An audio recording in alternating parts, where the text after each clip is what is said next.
가피풀 말씀 테마 소리내어 읽어라. 소리내어 읽기의 장점은 이것이 성경 공부 과정의 추가 단계가 아니라는 점이다. 이것은 당신이 추가해야 하는 단계가 아니며 소리내어 읽을 때 조금 천천히 읽게 되는 것 외에는 따로 시간이 더 들지 않는다. 목표가 성경을 독파하는 것이 아니라 성경을 즐기는 것이므로 속도를 조금 늦추는 것이 꼭 나쁜 것은 아니다. 속도를 늦추고 소리내어 읽는 것은 아주 효과가 크다. 내가 볼 때 기도를 제외하면 소리내어 읽기만큼 마음의 방랑을 막아주는 게 없다. 소리 없이 읽으면 마음이 다른 데로 떠돌기 일수다. 때로 성경을 읽기 시작하고 2분도 지나지 않아 방랑이 시작된다. 그러나 소리내어 읽기 시작하면 이런 경우는 정말 드물다. 소리내어 읽기는 집중에 아주 큰 도움이 된다. 그래서 나는 커피숍이나 비행기 안에서처럼 다른 사람에게 방해될 때를 제외하고는 늘 소리를 내어 읽는다. 성경을 읽는데 그 말이 그 말 같은가? 빌립보서와 갈라디아서가 그게 그거 같은가? 그렇다면 당신은 부정확하게 읽고 있는 것이다. 둘 다 사도 바울이 쓴 편지다. 길이도 비슷하고 성경에 같은 글자체로 인쇄되어 있다. 그러나 이 두 서신서는 아주 다르다. 방금 편지 한 통을 받았다고 상상해보라. 사랑하는 소중한 친구가 보낸 편지다. 그를 못 본 지 몇 년 됐다. 편지 첫머리는 이렇다. 나는 여러분을 생각할 때마다 나의 하나님께 감사를 드립니다. 내가 기도할 때마다 여러분 모두를 위하여 늘 기쁜 마음으로 간구합니다. 여러분이 첫날부터 지금까지 복음을 전하는 일에 동참하고 있기 때문입니다.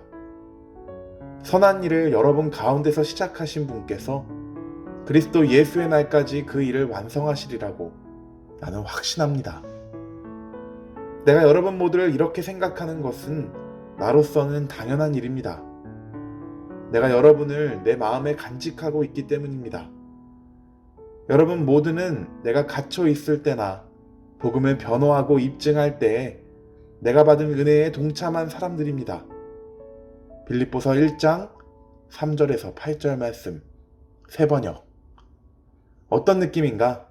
사랑받는 느낌, 관심받는 느낌, 그리워하는 느낌, 포옹받는 느낌인가? 이제 다른 날 그 친구에게서 다른 편지를 받았다고 상상해보라. 당신은 편지를 뜯어 첫 부분을 읽는다.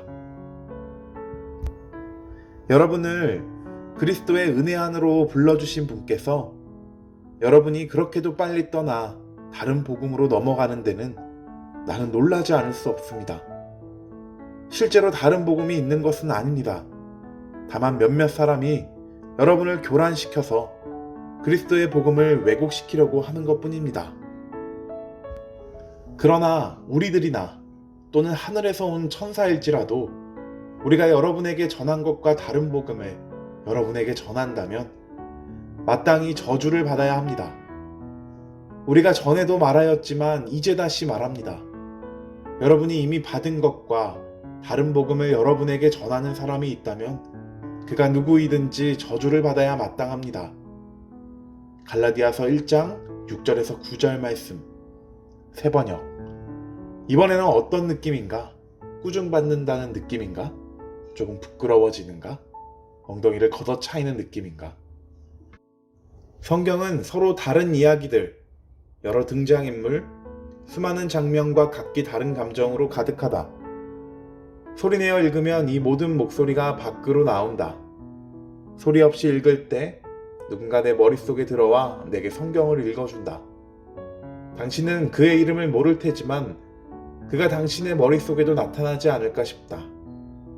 나는 그를 미스터 다늠이라 부른다. 단조로운 소리의 미스터 다늠이 당신에게 성경을 읽어준 적이 있는가? 중얼중얼. 우리는 전능하신 하나님의 말씀을 읽고도 금세 잊는다. 생명의 조성자께서 당신에게 편지를 쓰셨다. 말의 창시자께서 살아있는 말씀을 내뱉으셨다. 그런데 우리는 미스터 다름이 그 말씀을 죽이도록 내버려 둔다. 우리는 본 것을 어느 정도 기억한다. 보고 또 들은 것은 훨씬 많이 기억한다. 설령 자기 자신의 목소리를 듣는 것이라도 마찬가지다.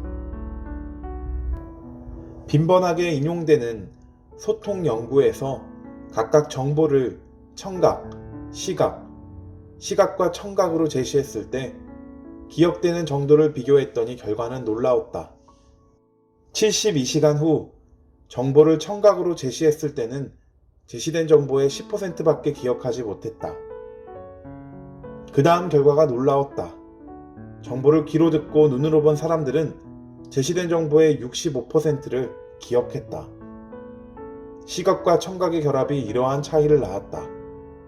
성경도 다르지 않다. 소리 없이 읽으면 분명히 어느 정도는 기억할 것이다. 하지만 소리내어 읽을 경우에는 이보다 3배 넘게 기억할 수 있다면 소리내어 읽지 않을 이유가 어디 있겠는가? 시간을 내어 읽었는데 읽은 것을 기억하지 못한다면 실망하지 않겠는가? 읽은 것 기억하기는 성경 즐기기에서 큰 부분을 차지한다. 이렇게 하는 가장 좋은 방법은 소리내어 읽는 것이다. 케이스 패린의 성경을 즐겁게 읽는 10가지 방법 중에서 가피풀 말씀 테마 소리내어 읽어라.